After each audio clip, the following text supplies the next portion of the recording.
इसकी वजह क्या है? हम आज यहाँ ये बहस क्यों कर रहे हैं? हमारा राष्ट्रगीत है, इस पर क्या बहस हो सकती है? हम ये बहस यहाँ आज दो वजहों से कर रहे हैं। पहला कि बंगाल का चुनाव आ रहा है, हमारे प्रधानमंत्री अपनी भूमिका निभाना चाहते हैं उसमें। और दूसरी वजह ये है, ये मकसद है, पुरानी मकसद इनकी अध्यक्ष महोदय, कि जिन्होंने स्वतंत्रता की लड़ाई लड़ी, जिन्होंने देश के लिए बड़ी बड़ी कुर्बानियां दी, उन पर सरकार नए आरोप लादने का मौका चाहती है। देश का ध्यान फिर से जनता के ज्वलंत मुद्दों से भटकाना चाहती है। यही एक मकसद है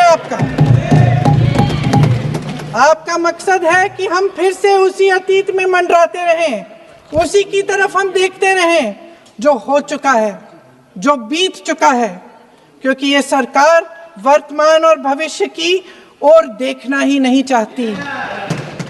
जब कांग्रेस नेता प्रियंका गांधी वाड्रा अपनी बात रखती है ना, तो भारतीय जनता पार्टी के पूरे खेमे में सन्नाटा छा जाता है। प्रियंका गांधी वाड्रा भी आज वंदे मातरम पर जो बहस हो रही थी, उस पर उन्होंने अपनी बात रखी और उन्होंने दो टूक कहा कि इस बहस के सिर्फ दो मकसद हैं। पहला मकसद बंगाल के चुनाव, और याद कीजिएगा दोस्तों, इसी बात का जिक्र मैंने आज अपने कार्यक्रम में किया था।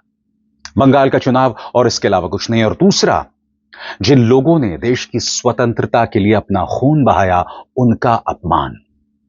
प्रियंका गांधी वाड्रा ने कहा, प्रधानमंत्री नरेंद्र मोदी जो भाषण दे रहे थे, वो सत्य के साथ खिलवाड़ कर रहे थे, वो उसके साथ मजाक कर रहे थे, और प्रियंका ने बाकायदा सबूतों के साथ अपनी बात रखी। वो कहती हैं कि जब प्रधानमंत्री नरेंद्र मोदी सुभाष चंद्र बोस को लिखे गए पंडित नेहरू के खत का जिक्र कर रहे थे, तो पूरा खत क्यों नहीं पढ़ रहे थे? और फिर प्रियंका गांधी वाड्रा आगे के खत का भी जिक्र करती हैं। उन्होंने पूछा, इस बहस की क्या जरूरत है? आखिर क्या वजह है कि भारतीय जनता पार्टी हमें अतीत में ले जाना चाहती है, पीछे ले जाना चाहती है? आखिर भारतीय जनता पार्टी में भविष्य पर बहस करने की हिम्मत क्यों नहीं है? मौजूदा जो मुद्दे हैं उस पर बहस करने की हिम्मत क्यों नहीं है? और जब प्रियंका गांधी वाड्रा ये तमाम बातें कर रहे थे ना, तो लोकसभा अध्यक्ष ओम बिरला लगातार उसमें गतिरोध पैदा कर रहे थे। यानी कि प्रधानमंत्री नरेंद्र मोदी जो मर्जी कहें, मगर हां, जब प्रियंका गांधी वाड्रा तथ्यों के आधार पर अपनी बात रख रही थी, तब आप देखिएगा ओम बिरला साहब उनके भाषण के अंत में जाकर कितना व्यवधान, कितना गतिरोध पैदा करते हैं। दोस्तों, आज मैं उनके भाषण को टुकड़ों में आपको नहीं सुनाने वाला हूं, क्योंकि ये उनके भाषण के साथ नाइंसाफी होगी। मुझे लगता है प्रियंका गांधी वाड्रा का यह भाषण ऐतिहासिक था। उन्होंने जिस तरह से वंदे मातरम के मुद्दे पर पूरे संघ की, यानी पूरे आरएसएस की, पूरे बीजेपी की बखिया उधेड़ दी, उस पूरे भाषण को उसकी समग्रता में, कॉम्प्रिहेंसिव अंदाज में सुनने की जरूरत है। मैं आपसे अपील करूंगा कि इस पूरे भाषण को सुनिएगा, क्योंकि मुझे लगता है कि यह भाषण कांग्रेस के लिए एक बहुत बड़ी उम्मीद पैदा कर रहा है, और हमें देखना है कि उम्मीद कहां तक जाती है। देखिए प्रियंका गांधी वाड्रा किस तरह से अपनी बात रखते हैं और किस तरह से कुल बुलाती है पूरी बीजेपी। अध्यक्ष महोदय जी, आपने आज मुझे इस चर्चा में भाग लेने का मौका दिया, इसके लिए मैं आपको धन्यवाद देती हूं। आज जिस विषय पे हम चर्चा कर रहे हैं वह केवल एक विषय नहीं है, भारत की आत्मा का एक हिस्सा है। हमारा राष्ट्रगीत उस भावना का प्रतीक है जिसने सोए हुए, गुलामी में सोए हुए भारत के लोगों को जगाया, जिसने उन्हें हिम्मत दी कि ब्रिटिश साम्राज्य के सामने खड़े होकर वह सत्य और अहिंसा के नैतिक हथियारों के साथ सामना कर पाए। आज ये चर्चा एक भावना के ऊपर है,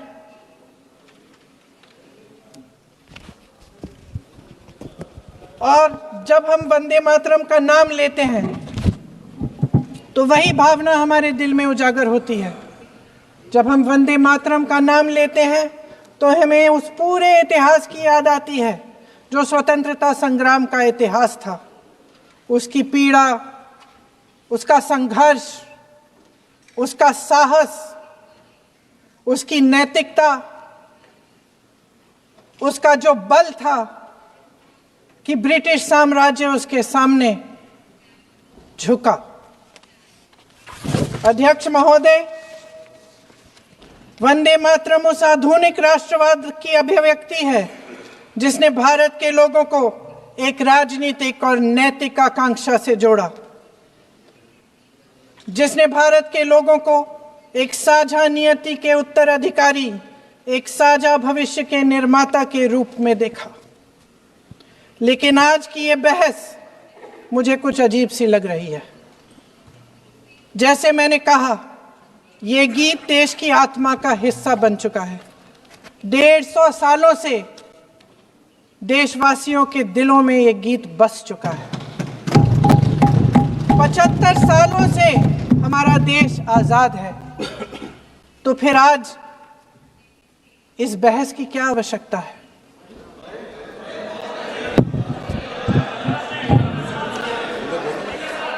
हमारा यहां मकसद क्या है? जनता से हमें दिया गया दायित्व, जनता का विश्वास, उनके प्रति हमारी जिम्मेदारी, हम किस तरह से इसका इस्तेमाल कर रहे हैं, हमें ये सोचना चाहिए। क्योंकि अब इस मोड़ पर हम इस सदन में अपने राष्ट्रगीत पर भी बहस करेंगे। आपने बहस मांगी है, आपने बहस मांगी है। आप तो इलेक्टोरल रिफॉर्म्स की बहस नहीं मांग रहे थे कि जब तक हम इस पर बहस नहीं करेंगे तब तक उस पर बहस नहीं होगी। इसकी वजह क्या है? इसकी वजह क्या है? हम आज यहाँ ये बहस क्यों कर रहे हैं? हमारा राष्ट्रगीत है, इस पर क्या बहस हो सकती है? हम ये बहस यहाँ आज 2 वजहों से कर रहे हैं। पहला कि बंगाल का चुनाव आ रहा है, हमारे प्रधानमंत्री अपनी भूमिका निभाना चाहते हैं उसमें। और दूसरी वजह ये है, ये मकसद है, पुरानी मकसद इनकी, अध्यक्ष महोदय, कि जिन्होंने स्वतंत्रता की लड़ाई लड़ी, जिन्होंने देश के लिए बड़ी बड़ी कुर्बानियां दी, उन पर सरकार नए आरोप लादने का मौका चाहती है। देश का ध्यान फिर से जनता के ज्वलंत मुद्दों से भटकाना चाहती है। यही एक मकसद है आपका। आपका मकसद है कि हम फिर से उसी अतीत में मंडराते रहें, उसी की तरफ हम देखते रहें जो हो चुका है, जो बीत चुका है। क्योंकि ये सरकार वर्तमान और भविष्य की ओर देखना ही नहीं चाहती, वे इस काबिल ही नहीं रही। सच्चाई ये है अध्यक्ष महोदय कि आज मोदी जी वह प्रधानमंत्री नहीं रहे जो एक समय में थे। सच ये है कि ये दिखने लगा है, उनका आत्मविश्वास घटने लगा है, उनकी नीतियां देश को कमजोर कर रही हैं। और मेरे सत्ता पक्ष के साथी चुप इसलिए हैं क्योंकि अंदर अंदर से वे भी इस बात से सहमत हैं। आज देश के लोग खुश नहीं हैं अध्यक्ष महोदय, परेशान हैं, तमाम समस्याओं से घिरे हुए हैं, तमाम समस्याओं से घिरे हुए हैं, और उन समस्याओं का हल आप निकाल नहीं रहे हैं। हाँ ठीक है, उसका भी बोल लेंगे, समय आएगा तो उसका भी बोल लेंगे। बल्कि कल समय आ रहा है, चुनाव पे चर्चा होगी, उस पे भी बोलेंगे। अध्यक्ष महोदय, इनके भी अपने लोग दबी जबान में कहने लगे हैं कि सारी सत्ता को केंद्रित करने से देश का नुकसान हो रहा है। इस बीच अगर हम अतीत की बातें नहीं करेंगे तो कौन सी बातें करेंगे? ये किसी और बात के काबिल ही नहीं है, सिर्फ ध्यान भटकाना है जनता का।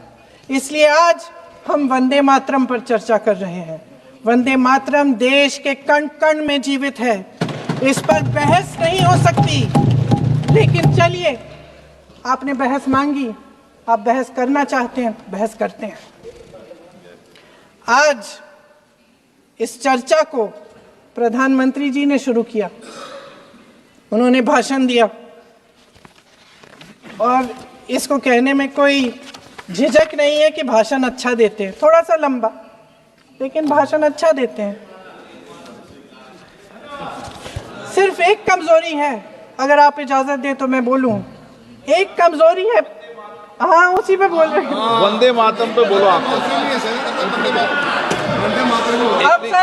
अब सर मैंने तारीफ कर ली, आज थोड़ा आज विषय वंदे मातरम का है, तो हम वंदे मातरम पर ही रखें, ठीक रहेगा। सर ये वंदे मातरम पे ही है। सर आपने प्रधानमंत्री जी को सुना था, अब तो शुरू नहीं हुए। सर भाषण बहुत अच्छा देते हैं, लेकिन तथ्यों के मामले में कमजोर पड़ जाते हैं, बहुत कमजोर। इसमें भी एक कला होती है कि तथ्यों को किस तरह से जनता के सामने रखा जाए। मैं तो नहीं हूं, जनता की प्रतिनिधि हूं, कलाकार तो नहीं हूं। इसीलिए मैं भी सदन के सामने कुछ तथ्य रखना चाहती हूं, लेकिन सिर्फ तथ्य के रूप में रखना चाहती हूं।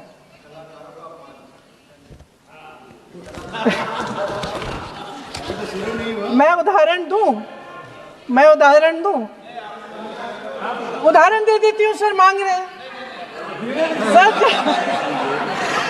सर वंदे मातरम के बारे में, वंदे मातरम की जो सालगिरह पे आपने एक बड़ा कार्यक्रम आयोजित किया था, उसमें प्रधानमंत्री जी ने भाषण दिया।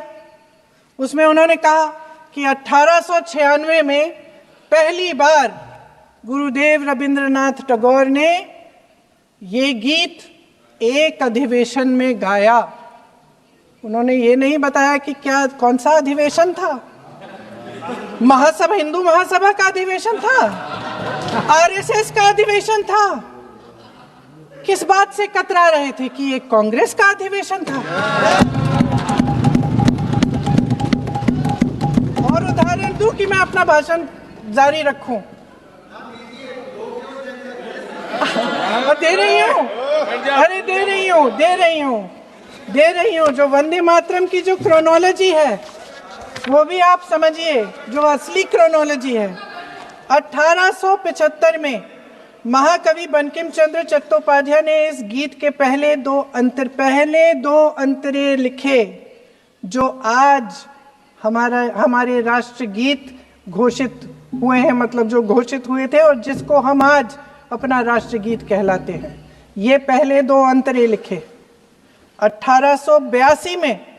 7 साल बाद उनका एक उपन्यास प्रकाशित हुआ, आनंद मठ।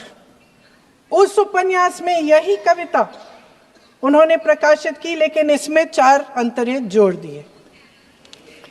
1896 में कांग्रेस के अधिवेशन में गुरुदेव रविंद्रनाथ टैगोर ने पहली बार ये गीत गाया। 1905 में बंगाल के विभाजन के खिलाफ आंदोलन के समय वंदे मातरम जनता की एकता की गुहार बनकर गली गली से उठा। गुरुदेव रविंद्रनाथ टैगोर जैसे महान स्वतंत्रता सेनानी इस गीत को खुद गाते हुए बंगाल की सड़कों पर उतरे। विद्यार्थियों से लेकर किसानों तक, व्यापारियों से लेकर वकीलों तक, हर कोई ये गीत गाने लगा। इस गीत की शक्ति को समझिए।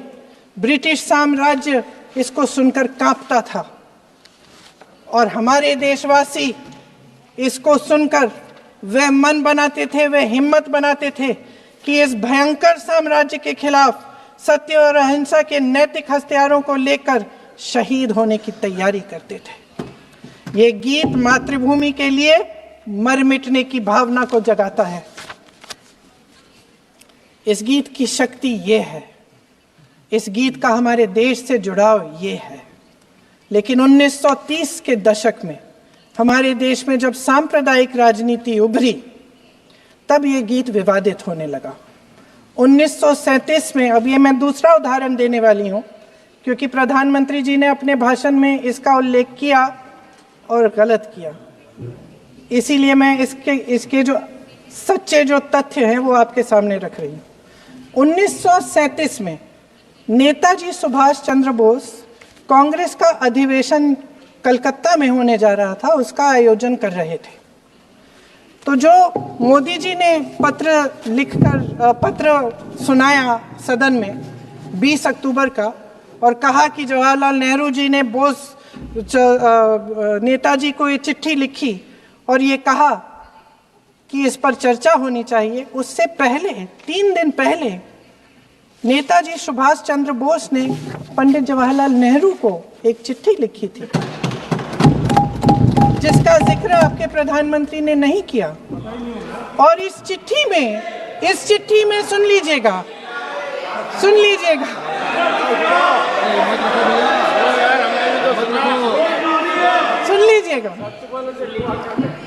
आप नेताजी के लफ्ज नहीं सुनना चाहते? बंगाल का चुनाव आ रहा है।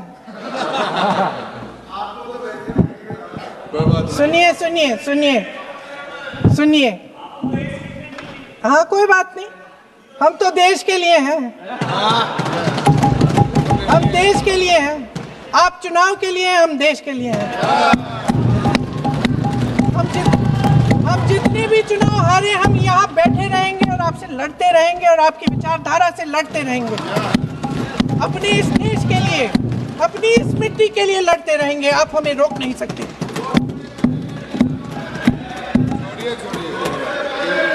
सुन लीजिए सुभाष चंद्र बोस जी ने क्या कहा। सुन लीजिए। My dear Jawahar, reference Vande Mataram, we shall have a talk in Calcutta and also discuss the question in the working committee if you bring it up there. I have written to Dr. Tagore to discuss this matter with you when you visit Santi Niketan. Please do not forget to have a talk with him when you visit Santi Niketan.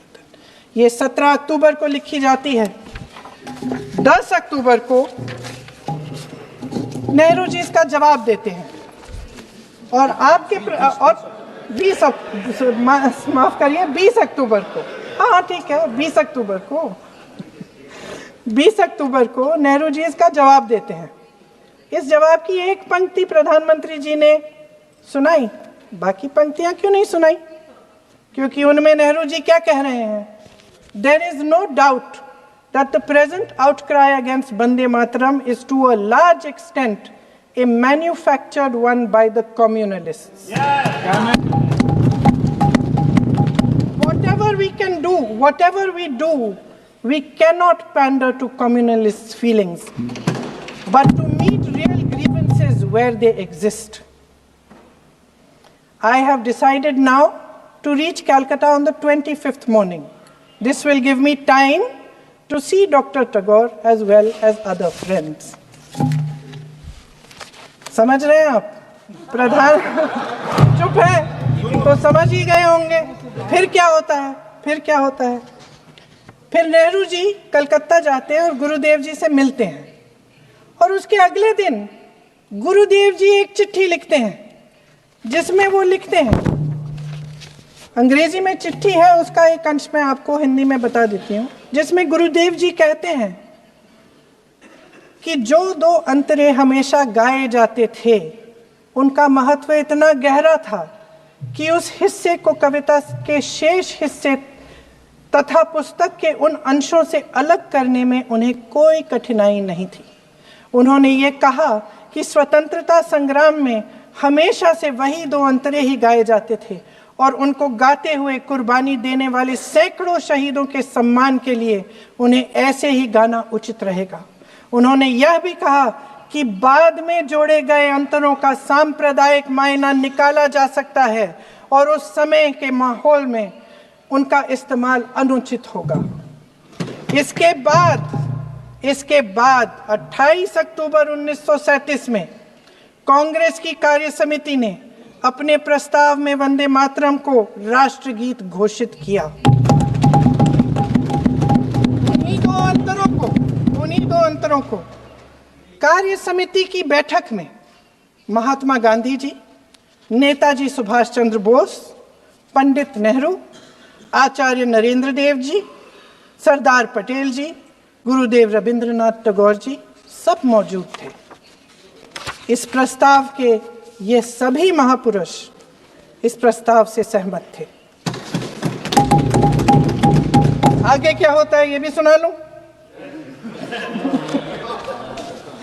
Bharat की आजादी के बाद जब इसी गीत के इन्हीं दो अंतरों को 1950 में डॉक्टर राजेंद्र प्रसाद जी ने संविधान समिति में भारत का राष्ट्रगीत घोषित किया, तब लगभग यही महापुरुष मौजूद थे। इनके साथ साथ BR अम्बेडकर जी भी सभा में थे और इनके साथ साथ मेरे सत्ता पक्ष के साथियों के नेता श्री श्यामा प्रसाद मुखर्जी भी मौजूद थे।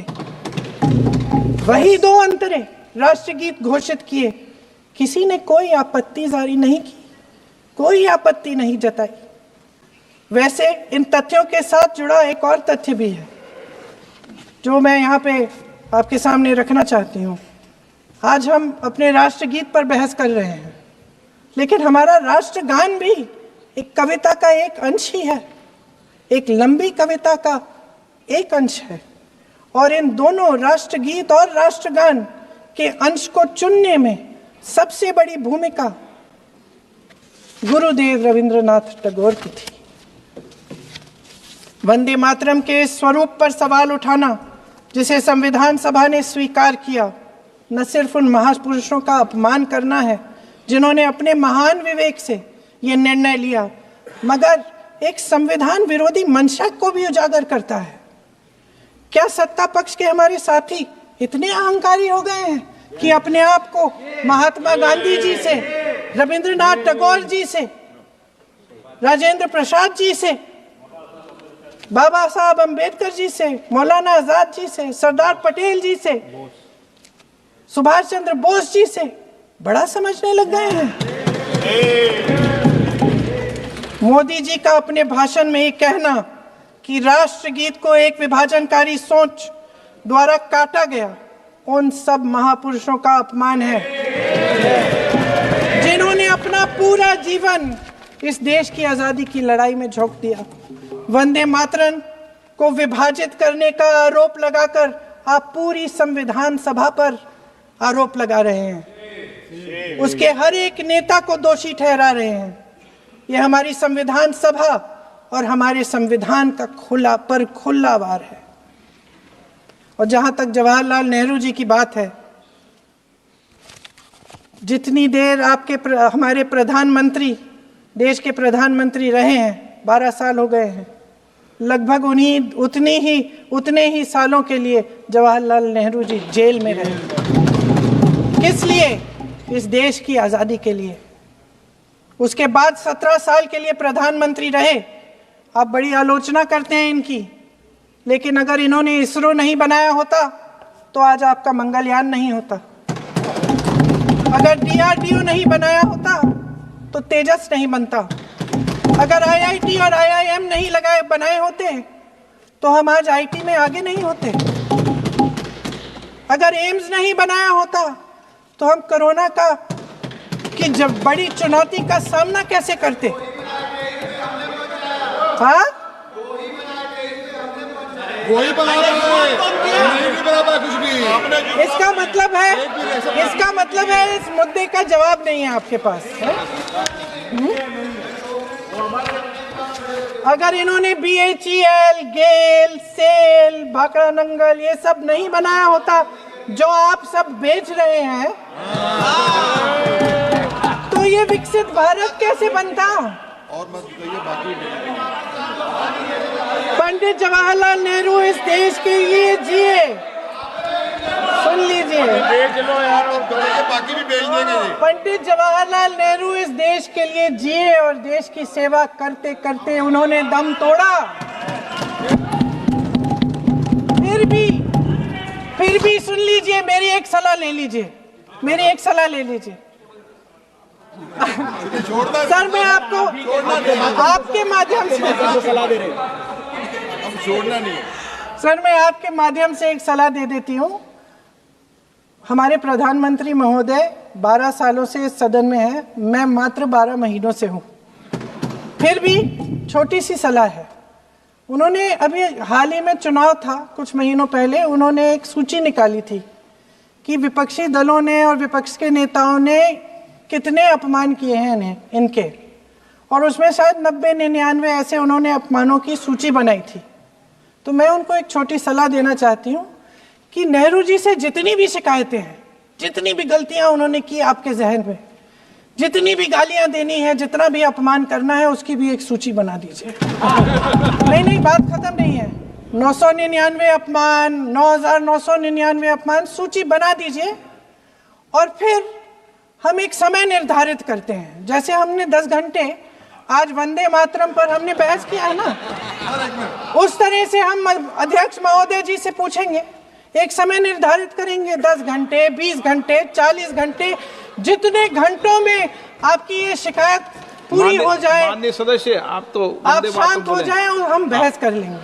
लेकिन इस सदन का कीमती समय, जिसके लिए हमें यहाँ पे जनता ने भेजा है, जैसे हमें जनता की समस्याओं को हल करने के लिए चर्चा करनी चाहिए, इस्तेमाल करना चाहिए, उसको एसी के लिए इस्तेमाल करिए। उसके बाद जैसे अंग्रेजी में कहते हैं ना, जैसे अंग्रेजी में कहते हैं कि once and for all let's close the chapter, close कर लीजिए।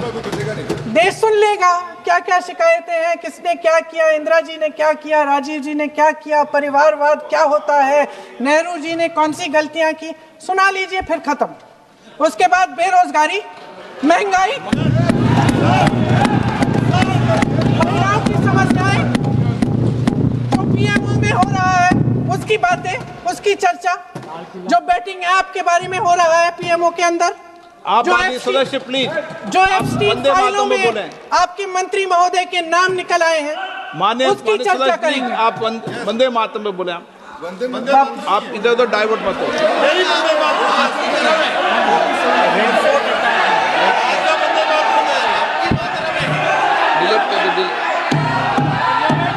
क्या हो गया? आप 1 मिनट, हाँ कर दो। क्या हो गया? अंत में चिड़ी गए।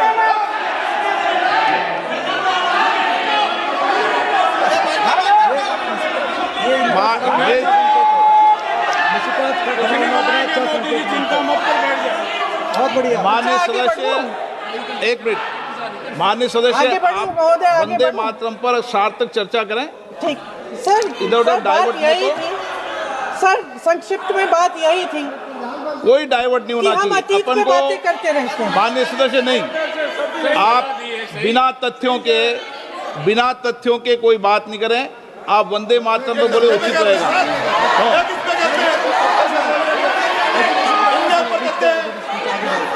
मैंने प्लीज, अध्यक्ष महोदय, मैं आपकी बात मानती हूँ, लेकिन बिना तथ्य के बहुत सालों के लिए ये हम पर आरोप डाल रहे हैं। हम चुपचाप सुनते हैं, इनको भी थोड़ी सी संतुलन होनी चाहिए, सुनने की थोड़ी सी हिम्मत होनी चाहिए। ये राजनीति है, हम बोलेंगे, आप वंदे मातरम बोलें। वंदे मातरम सर। महोदय, आज की ये बहस सिर्फ ध्यान भटकाने के लिए की जा रही है, क्योंकि ये सरकार इस देश के वर्तमान की असलियत छिपाना चाहती है। आज देश का युवा कितना परेशान है, कितनी मुश्किल में है, पेपर लीक होते रहते हैं, बेरोजगारी है, महंगाई इतनी बढ़ चुकी है। इसकी चर्चा हम सदन में क्यों नहीं कर रहे हैं? आरक्षण के साथ जो हो रहा खिलवाड़ है, उसकी चर्चा हम यहाँ क्यों नहीं कर रहे हैं? महिलाओं की बात होगी, बड़े बड़े ऐलान होंगे, मगर उनकी परिस्थितियों को सुधारने के लिए कोई ठोस कदम यहाँ क्यों नहीं उठाया जा रहा है? इन्हीं दरवाजों के बाहर खड़े होकर पत्रकार तरह आपने कहा कि आरोप मत लगाइए बगैर तथ्य के, तो मैं बोलूं कि नहीं बोलूं? नहीं, बिल्कुल नहीं। नो, आप उधर की बात मत बोलो। आप जल्दी से सदन में जो कुछ भी बोले हैं वो तथ्यों से बोले। आपको हर चीज ऑथेंटिक करनी पड़ेगी, इसलिए आप तथ्यों से बोले। अच्छा सर, बड़े बड़े शहरों में प्रदूषण है, लेकिन हम इस सदन में बैठकर सिर्फ छोटी छोटी बातें करेंगे। जी, जो अतीत की बातें हैं ना, जो बार बार आप चाहते हैं कि हम पीछे देखें, लेकिन हम आगे भविष्य की बात, वर्तमान की बात, जो असली समस्याएं हैं उनकी बात न करें, ये छोटी बात होती है। आप में हिम्मत है तो भविष्य की बात करिए, हिम्मत है तो बात करिए कि बेरोजगारी क्यों है, कि पेपर लीक क्यों होते हैं। आप चेयर को एड्रेस करें। आपको अच्छा, खत्म कर लेती हूँ, चेयर खत्म के कर एड्रेस लेती करो हूँ। आप। अध्यक्ष महोदय जी, सच्चाई ये है कि इनका शासन दमन का शासन है। इनकी राजनीति दिखावे की राजनीति है, इवेंट मैनेजमेंट की राजनीति है, चुनाव से चुनाव तक राजनीति है, तरह तरह के ध्यान भटकाने वाले मुद्दों की राजनीति है। वंदे मातरम इस देश की उन्हीं उम्मीदों की गुहार है जिन्हें आपका शासन हर रोज ठुकरा रहा है। आज भी सरहद